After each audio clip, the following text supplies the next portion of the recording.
उन बयानों की कड़ियों में अटल बिहारी वाजपेयी का बयान जुड़ जाता है तो उस शहादत के मतलब कुछ अलग हो जाते हैं।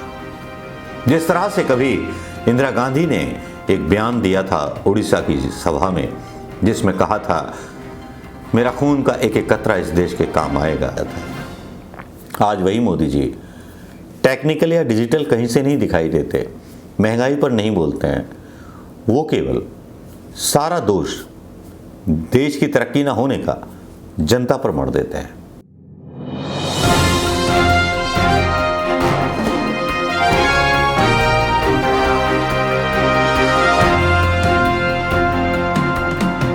दोस्तों नमस्कार, आज का ये स्पेशल एपिसोड जो है समर्पित है भूतपूर्व प्रधानमंत्री राजीव गांधी पर। जी हां, आज राजीव गांधी की पुण्यतिथि पर जहां मोदी जी का ट्वीट आया, उसके बाद जो था शुरू हुआ कांग्रेस के लोगों का उन पुराने वीडियो को डालना जो राजीव गांधी की याद दिला रहा था, राजीव गांधी के सपने को याद दिला रहा था। इससे पहले राहुल गांधी का भी एक बयान आया था, पापा हम आपके सपनों को पूरा करेंगे। एक भावुक कर देने वाला बयान था। लेकिन यहाँ जब उन बयानों की कड़ियों में अटल बिहारी वाजपेयी का बयान जुड़ जाता है तो उस शहादत के मतलब कुछ अलग हो जाते हैं।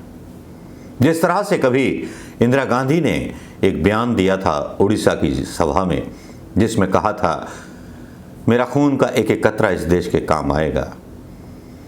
उस वीडियो के बाद एक वीडियो जो है राजीव गांधी का भी आया था, जिसमें कहा था देश के लिए। क्या कहा था ये सुन लीजिए। अगर इंदिरा जी ने, अगर मेरी मां ने मुझे कुछ सिखाया तो मुझे ये सिखाया था कि देश के लिए कोई भी कुर्बानी कम नहीं है।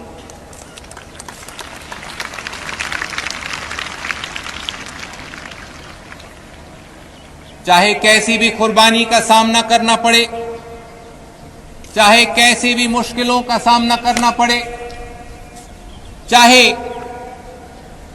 जान देना पड़े, देश के लिए जान हाजिर है, कोई भी कुर्बानी हाजिर है।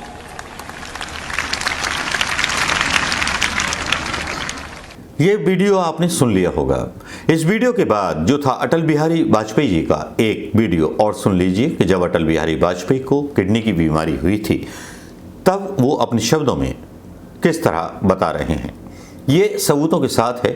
हालांकि कांग्रेस के लोग और कांग्रेस के लिए ब्लॉग लिखने वाले लोग ये दावा गाहे बेगाहे करते रहे हैं कि अटल बिहारी वाजपेयी जी की हेल्प की थी।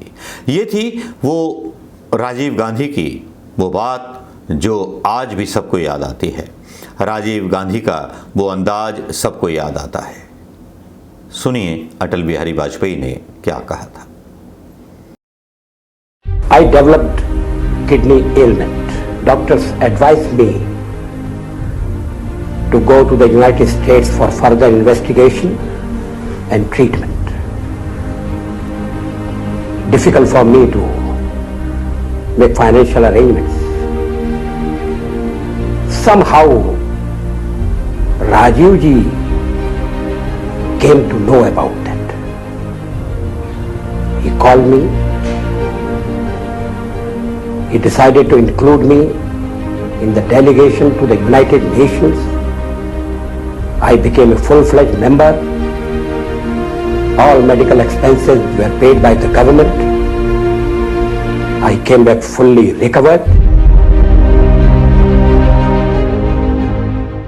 ये आपने सुन लिया होगा दोस्तों, जो अटल बिहारी वाजपेयी ने कहा था।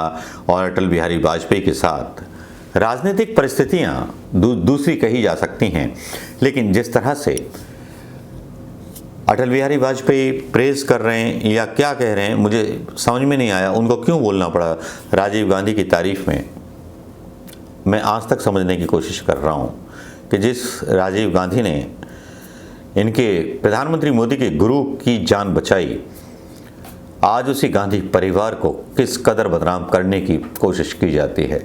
बलिदान एक परिवार ने ही दिया है। भाइयों बहनों, जितने महीने वो जेल में रहे उससे ज्यादा वो महल में रहे थे। 60 साल तक सत्ता भुगती है इन लोगों ने, लेकिन हिंदुस्तान के दिमाग में भर दिया,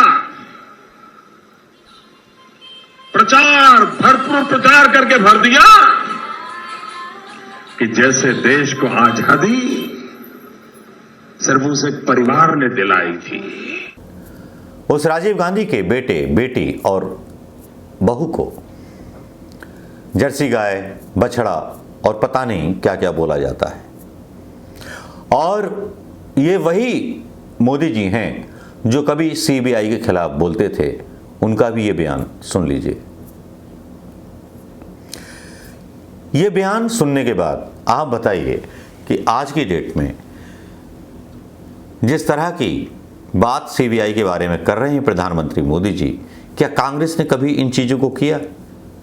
लेकिन प्रधानमंत्री मोदी जी पूरी दृढ़ता के साथ वो काम किए जा रहे हैं।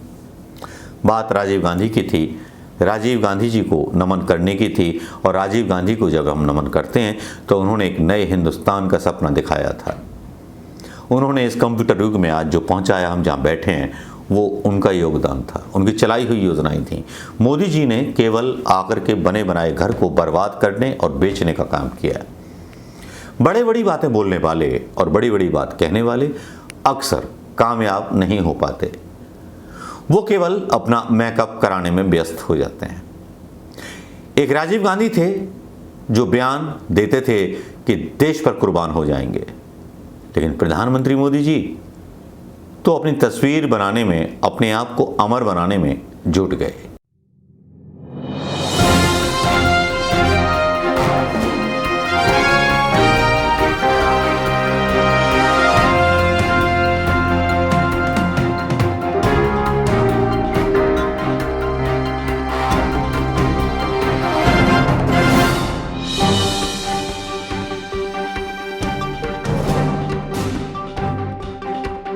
दो प्रधानमंत्रियों की बात कर रहा हूं जिन्होंने देश को डिजिटल बना दिया, सपना देख गए थे 21वीं सदी का। और एक ऐसा प्रधानमंत्री जो आया जिसने माउस का और ये सारे भाषण दे करके आपने सुना होगा कि किस तरह से मोदी जी ने डिजिटल टेक्नोलॉजी का सहारा अपने चुनावों में लिया था। आज वही मोदी जी टेक्निकल या डिजिटल कहीं से नहीं दिखाई देते, महंगाई पर नहीं बोलते हैं। वो केवल सारा दोष देश की तरक्की ना होने का जनता पर मढ़ देते हैं। राजीव, तुम याद आते हो, आते रहोगे और तुम्हारे लिए एक विशेष स्थान सबके दिल में रहेगा। नमस्कार, जय हिंद दोस्तों।